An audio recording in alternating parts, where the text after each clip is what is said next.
남긴 채 이 미디안과의 전투에 임하게 된 이스라엘 병사들, 이 상태를 가지고 지금 오늘 본문을 이제 내려 읽어 가셔야만 합니다. 여러분, 미디안과 또 이제 맞서 싸우게 될 이 기드온과 300의 용사하라면, 여러분 300 용사니까 잘 싸우지 않았겠냐, 의기양양하지 않았겠냐, 정의 아니었겠냐, 이렇게 생각을 하실 수도 있겠지만, 여러분 그 300의 용사하면 이미지가 어떤 이미지가 좀 떠오르세요? 저는 300 하는 숫자, 용사하는 숫자를 떠올려 보니까 얼마 전에 이제 개봉했었던, 좀 되긴 했지만, 이 스파르타라고 해주셨던 이 300 용사의 이야기를 다루고 있는 그 스파르타 군사의 이야기가 좀 떠오르더라고요. 여러분, 근데 스파르타의 300 군사는 사실 동귀어진을 각오하고, 다시 말하면 죽을 각오를 하고 최후의 전투에 임했던 사람들입니다. 우리도 말로는 하나님을 신뢰한다라고 말하지만 막상 현장으로 나가면 그와는 정반대의 상황들을 마주할 때 굉장히 낙심되기도 하죠. 이 스파르타 군사들도 그랬습니다. 크세르케스라는 그 황제가 이끌고 있는 수백만의 병사가 물밀듯이 내려오고 있는 것을 볼 때 아무리 일당백을 감당할 수 있는 용기 백백했던 그 용사를 할지라도 그 마음속에 자신을 지키고자 하는 마음은 애초에 없었을 겁니다. 어쩌면 지금 기드온과 300의 용사도 이와 비슷한 마음의 심리 상태가 아니었을까, 저는 그렇게 생각을 해봅니다. 그래서 하나님은 이 불안할 수도 있는 이 기드온과 병사들에게 확신을 심어주셔야만 했습니다. 그리고 7절 말씀을 보니까 뭐라고 얘기하냐면, 내가 그곳을 내 손에 넘겨주었느니라 라고, 이미 완료형 시제, 이미 전쟁이 끝난 것처럼, 마치 다 끝나서 다 보여준 것처럼 그렇게 결말을 지어서 얘기해주고 계십니다. 여러분, 만약에 이 말을 들었으면 전투를 잘 치를 수 있을까요? 여러분 어떠세요? 십자가를 통해서, 야, 이제 악은 끝났어, 죄는 끝났어, 그러니까 너희는 승리가 보장된 삶이니까 너희들 더 이상 죄인처럼 살지 마라고 주님 말씀하셨죠. 그러면 여러분 어떠세요? 여전히 죄인 가운데 살면서, 죄인들과 어울려 살면서, 혹은 죄를 지으면서 살면서 용기가 막 생기세요? 더 이상 이 죄가 나를 무너뜨리지 않을 것 같다는 확신이 드세요? 그렇지 않잖아요. 여전히 우리는 갈등할 때가 있고 여전히 무너질 때가 있잖아요. 그래서 하나님께서는 한 가지 사인을 보여주시려고 했습니다. 10절, 11절 말씀을 보니까 이렇게 얘기가 되어 있는데요. 만일 네가 내려가기를 두려워하거든 네 부하와 함께 그 진영으로 내려가서, 어디로 가라는 얘기예요? 미디안 군대가 있는 진영으로 내려가서 그들이 하는 말을 들으라. 그리고 나면 그 후에 네 손이 강하여져서 그 진영으로 실제로 전투를 치르러 내려가리라 그랬어요. 이런 두려움을 극복할 길을 알려주셨는데, 그것은 다름이 아니라 적군인 미디안 군대를 직접 대면하라는 것이었습니다. 비상식적이지 않습니까? 그들이 무서워하고 돌돌 떨고 있는 군사들에게 그들을 향해서 찾아가라고 시킨 거예요. 믿음의 근거에서 그 두려움을 직면해야만 했습니다. 여러분, 근데 여기서 우리는 한 가지 진리를 깨달을 수 있습니다. 같이 한번 따라해 볼까요? 두려움은 피하는 것이 아니라 맞서는 겁니다. 여러분, 우리 삶 가운데 계속되는 문제들은 아마 정해져 있습니다. 여러분, 여러 가지 종류의 죄를 다양하게 짓는 게 아닐 거예요. 갑자기 어느 날 마약을 하지 않던 사람이 마약을 한다든지, 도적질을 하지 않던 사람이 도적질을 한다든지, 살인을 해본 적이 없는 사람이 살인을 저지르는 게 아니라는 거예요. 우리의 죄는 고착화되어 있습니다. 나태하고 게으른 사람이 계속 나태하게 살 수밖에 없는 거고, 거짓말하는 사람이 거짓말하는 거고, 외식하는 사람이 외식하는 거예요. 돈을 좋아하는 사람이 돈 때문에 넘어지는 거고, 인간관계 때문에 시험 받는 사람이 반드시 그 시험 때문에 넘어지는 거예요. 그렇다는 얘기는 무슨 얘기입니까? 시험은 피하는 게 아니라는 얘기예요. 직면해야 돼요. 부딪혀야 돼요. 싸워서 이겨야만 하는 것입니다. 두려움은 그때 없어질 수 있습니다.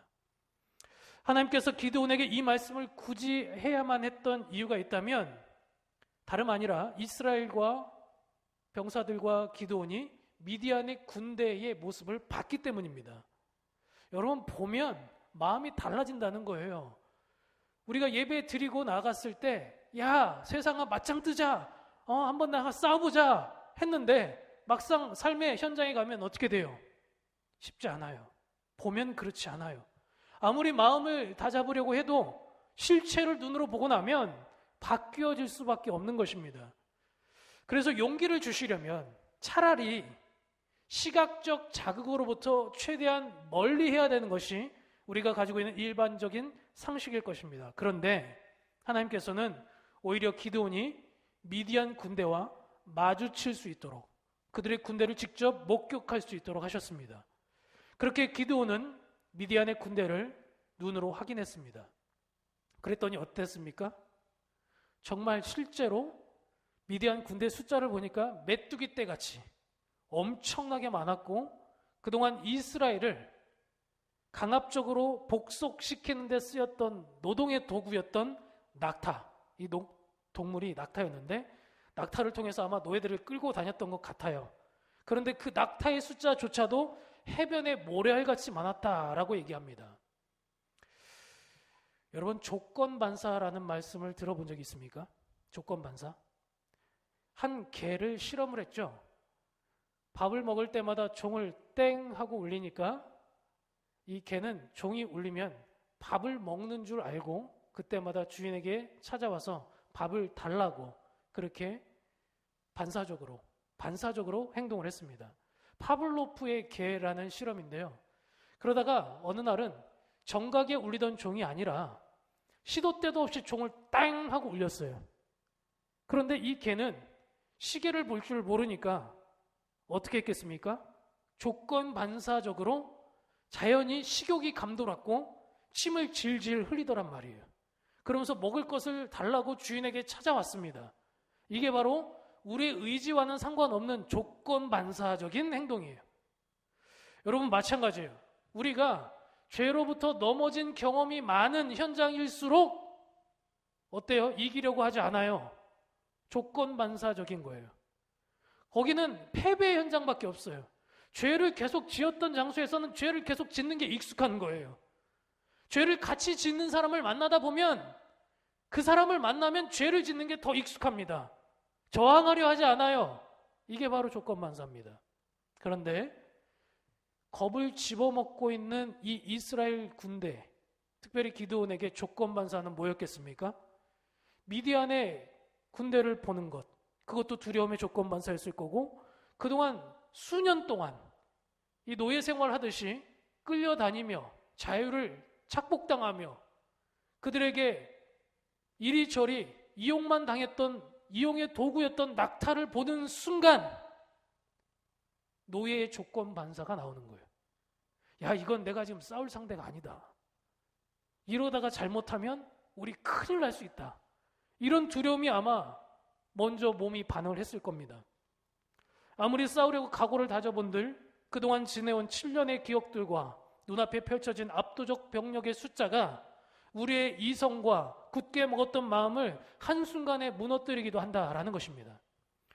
그런데 기드온이 적의 진영을 염탐하고 있던 마침 그때 어떤 사람이 친구와 함께 꿈의 내용을 서로 주고받고 이야기하는 장면을 목격하게 됩니다. 13절 말씀인데요. 그 꿈의 내용을 살펴보니까 간단히 말하면 이렇습니다.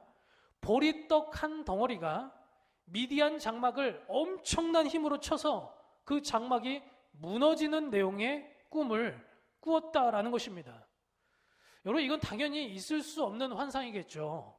떡 한 덩어리가 어떻게 장막을 다 무너뜨리고 하겠습니까? 여러분 떡을 무기로 써본 적 있으세요? 따뜻한 떡으로 맞아 보셨습니까?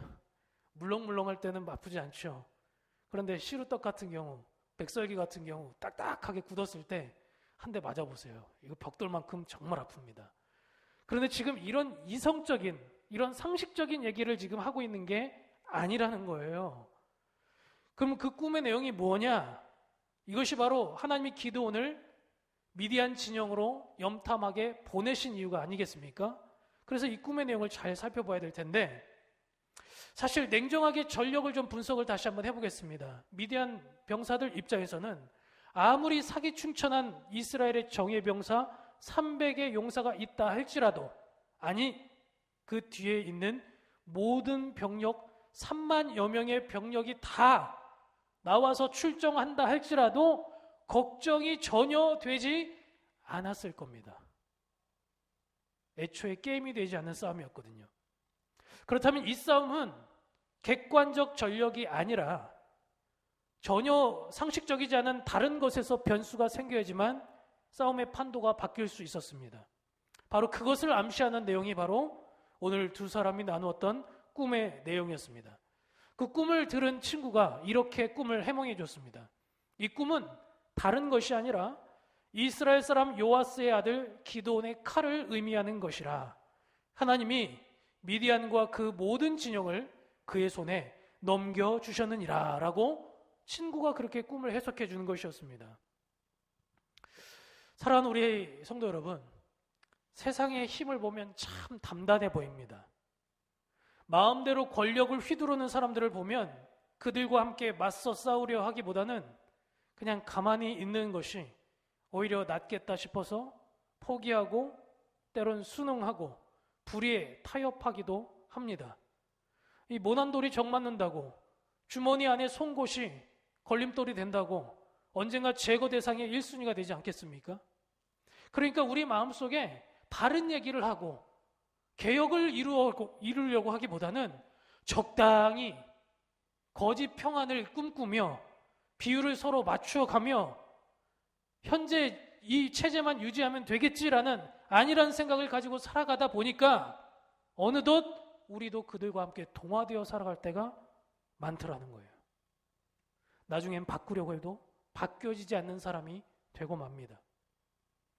마치 미디안의 압도적인 군사를 바라보며 느끼는 그 감정과 같이 우리는 이미 싸움이 시작되기도 전에 패배자의 마음을 가지고 살아간다라는 것입니다.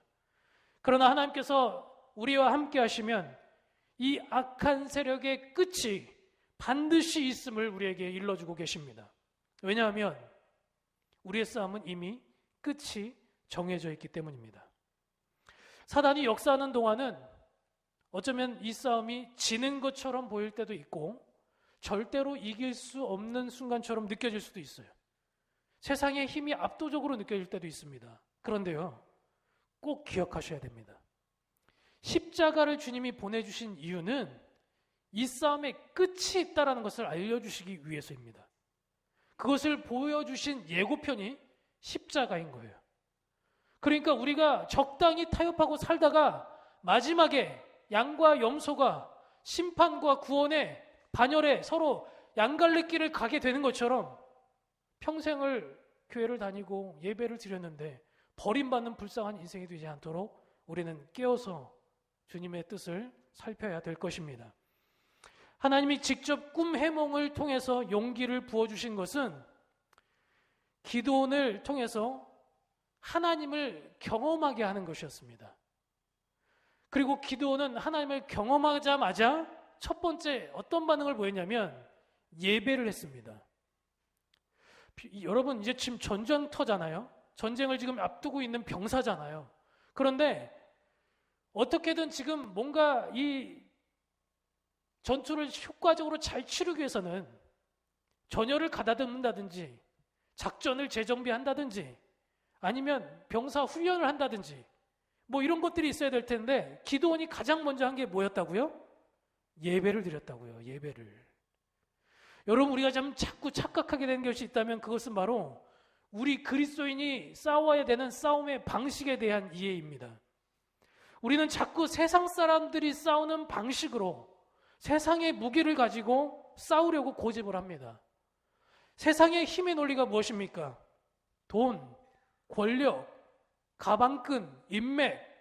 그런데 결국 이 모든 것들은 우리 그리스도인들이 세상 사람들처럼 많이 가지지를 못해요.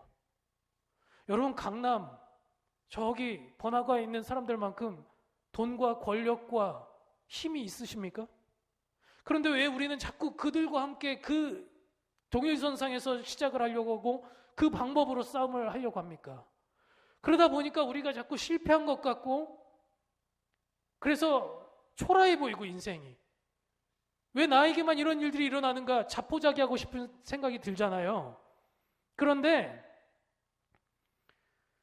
우리의 힘이 근원이 어디에서 오는지를 정확히 안다면, 그리고 우리가 지금 치러야 될 전쟁이 어떤 방식으로 이루어져야 되는지를 안다면 우리는 압도적인 세상의 전력 속에서도 상관없이 승리할 수 있다라는 것입니다. 그 비법을 지금 오늘 우리에게 하나님께서 일러주고 계십니다. 이렇게 예배를 드렸다라는 거예요. 예배를 드린 후에 기드온이 이제 전략을 짜게 됩니다.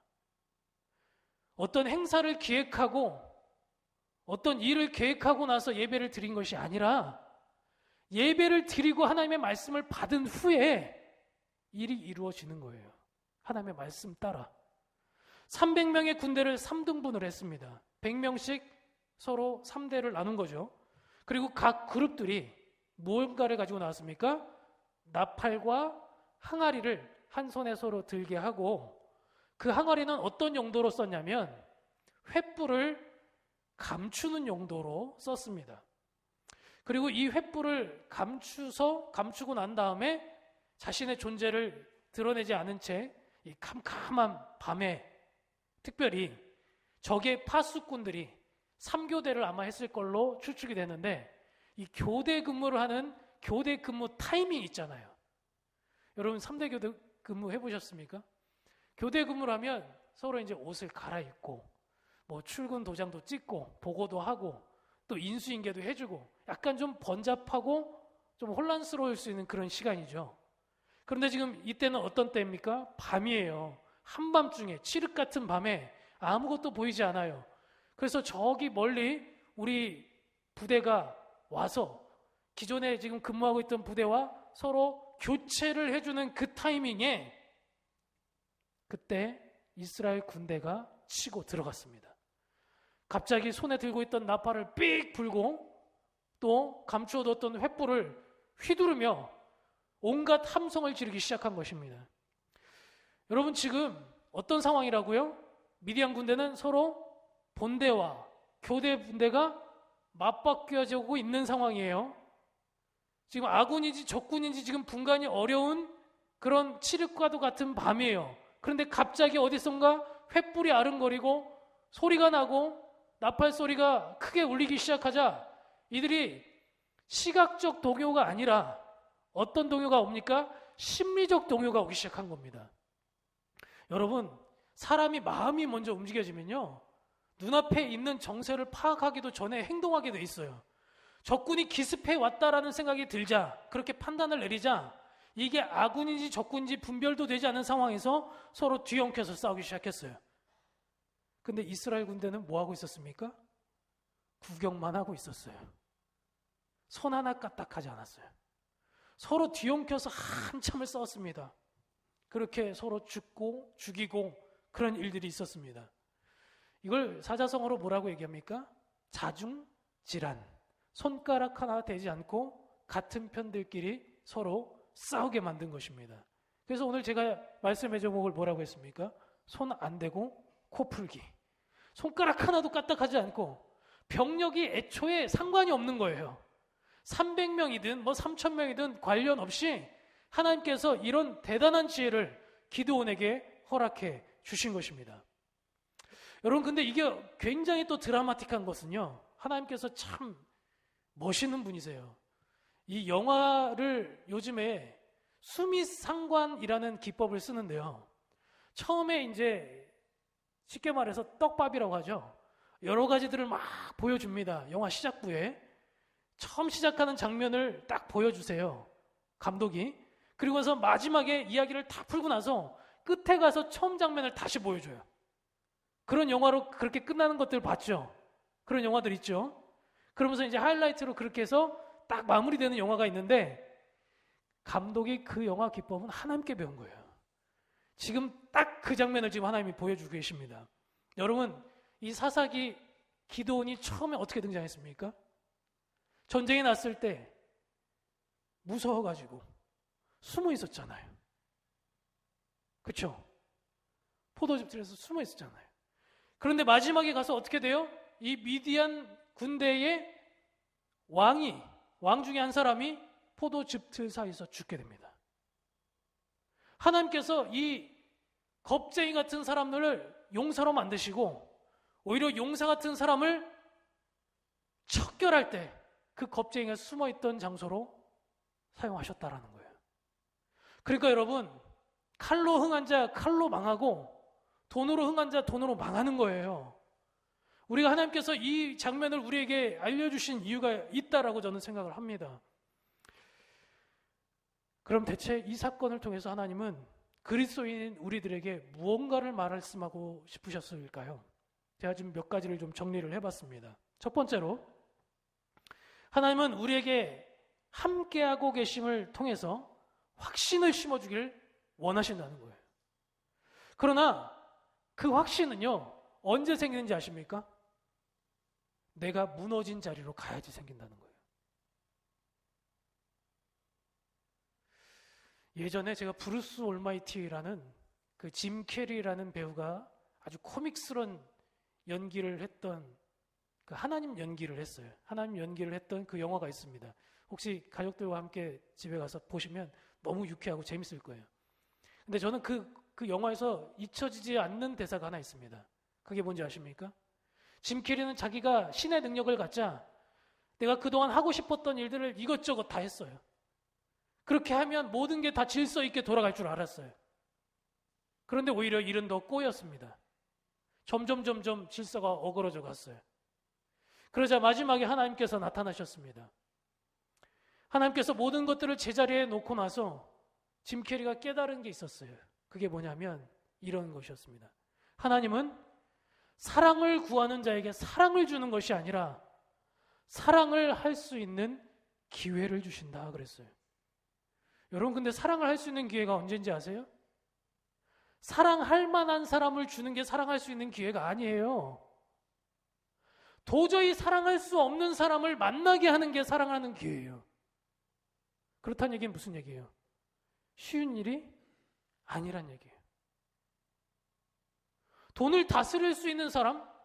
여러분, 돈을 조금 만지고 누가 다 쳐다보고 있고 그런 사람이 돈에 대해서 유혹을 받을 수 있을까요? 천만에요. 적당히 둘러치기 해도 먹힐 수 있는 곳, 아무도 나를 간시하지 않는 곳, 명분을 세울 수 있는 곳, 거기서 스리슬쩍 조금씩 슬쩍슬쩍 하는 거예요. 그게 습관이 되면 좀도둑이 소도둑이 되는 거예요. 그걸 이길 수 있는 기회를 하나님이 주세요. 근데 그 현장은 항상 시험의 현장이고 유혹의 현장이라는 사실이에요. 지금 미디안의 군대를 직접 눈으로 목격해야만 했던 기드온과 병사가 그랬습니다. 하나님의 함께하심을 확인하기 위해서 그들은 가장 절망적인 순간에 마주해야만 했습니다.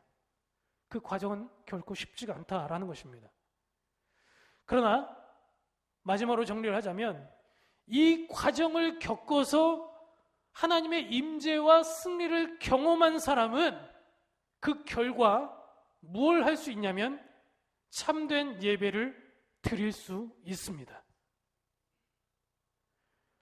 여러분, 그렇다면 제가 정리를 좀 해볼까요? 다시 한번 따라 볼게요. 진정한 예배란 하나님의 함께하신 경험을 누적한 사람들이 드리는 것. 하나님이 함께하신 그 현장을 경험한 사람들이, 누적된 사람들이 드리는 것이 예배예요. 그런데 우리는 자꾸 착각을 합니다. 예배라는 종교적 행위, 예배를 드리는 것에서 끝났다고 생각해요. 만족하고 돌아가요. 아, 나 예배 드렸지. 아, 말씀 몇 장 봤지. 아, 새벽 예배 도장 찍었지. 그건 끝이 아니에요. 시작이에요. 그래서 예배는 단순히 하나님을 배우고 하나님을 지식으로 축적하는 시간이 절대 아닙니다. 우리가 수없이 많이 배우고 공부한다 한들 전지전능하신 하나님이라고 수없이 기도한들 전지전능하신 하나님을 내가 경험하지 못했는데, 내가 전지전능하신 하나님을 경험하지 못했는데 어떻게 믿음의 고백이 실제로 나올 수 있겠습니까? 진짜 역경이 찾아왔을 때 하나님의 전지전능하심이 나올 수 있겠습니까? 우리는 또 반드시 미디안과 같은 압도적인 세상에 전력에 낙심하고 쓰러지는 패배의 경험들만 누적될 겁니다. 이런 패배가 쌓이면 전투에 나갈 수 없는 상태가 되고 말아요. 정말 무서운 거는 패배하는 게 아니라 바로 그거예요. 전투 자체를 하고 싶지가 않아요. 두려워요. 그래서 이제는 더 이상 그리스도인들처럼 살고 싶지도 않아요. 의지가 생기지 않아요. 대충 적당히 살면 됐지. 하나님이라는 존재를 의식하고 사는 게 무의미해 보여요. 그래서 누구를 의식하고 삽니까? 사람만 의식하고 살아요. 사람 눈만 적당히 피하면 됐지. 적당히 잘하는 척하면 됐지. 그런데 그런 사람들이 때 되면 예배를 드려요. 교회에 나와서 봉사도 합니다. 심지어 열심히 합니다. 직분도 받습니다. 그러니까 겉으로 볼 땐 아무런 문제가 없어 보여요. 그런데 심각한 건 뭐예요? 그 안에 하나님이 없어요. 이게 진짜 심각한 거 아닙니까? 내 안의 삶의 문제를 하나님을 통해서 해결하려는 의지가 없어요. 이런 부류의 삶을 신학적으로 뭐라고 정의하는지 혹시 아십니까? 같이 한번 마지막으로 따라 볼게요. 실천적 무신론자. 행위는 있어요. 행위는 있다고요. 교회를 안 나오는 게 아니에요. 예배를 안 드리는 게 아니에요. 헌금을 안 하는 것도 아니고 봉사를 안 하는 것도 아니에요. 다 해요. 그런데 안에 하나님이 없어요. 하나님에 대한 두려움이 없어요. 양심에 찔림이 없어요. 죄의 회개함이 없어요. 삶을 바꾸고자 하는, 묵은 땅을 기경하고자 하는 의지가 없어요. 개혁학을 이루고 싶지 않아요. 그냥 이대로 살고 싶어요. 실천적 무신론자예요. 뭔가를 하는데 하나님을 느끼지 못하는 사람, 하나님 뜻대로 치열한 싸움을 살지 않는 사람, 이런 분들이 공통적 특징이 있습니다. 예배에 기쁨이 없습니다. 왜 없어요? 삶의 변화가 없으니까. 내가 안 변하니까 기쁘지 않은 거예요. 내가 안 변하니까 하나님이 없는 것처럼 느껴져요. 그런데 오늘 기드온의 이야기를 통해서 우리가 소망을 품을 수 있는 이유가 있다면, 무리수 있어 보이고 무리해 보이고 어쩌면 불가능해 보이는 이 상황 속에서 하나님은 기드온에게 말씀하시고 꿈 해몽을 통해서 너의 삶 가운데 내가 함께하고 있다라는 것을, 확신을 심어주셨다라는 것입니다. 사랑하는 우리 성도 여러분, 오늘 우리가 드리는 예배도 동일하다고 생각합니다. 보이지 않는다 할지라도 오늘 들려지는 하나님의 말씀을 통해서 이 싸움에 확신을 얻고 나가는 저와 여러분들이 되었으면 좋겠습니다.